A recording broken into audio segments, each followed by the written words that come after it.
देश और राज्य में जारी होती सुना और रूपार नुआ दर। प्रतिदिन सुना और रूपा दर निर्धारण कर केउं दिन दर कमी थाए तो केबे बढ़ी थाए आ पुणी केबे समान रही थाए। सुना किणवाकु चाहुथिले नजर पकांतु आज ओडिशा समेत देशर प्रमुख सहर मानकरे केते रहिछि सुना दर। सुना दर वृद्धि होइछि।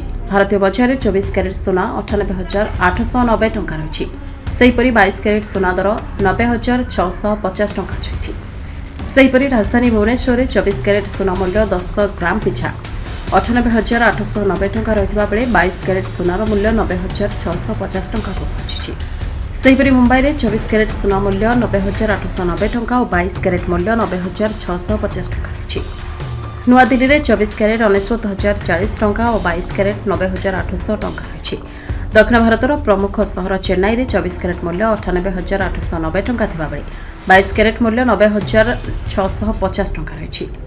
पूर्व भारतर प्रमुख सहर कोलकाता में यथाक्रमे 98,890 और 90,650 टंका रही। अन्यपटे रूपा मूल्य किलो पिछा 1,79,000 टंका होछि।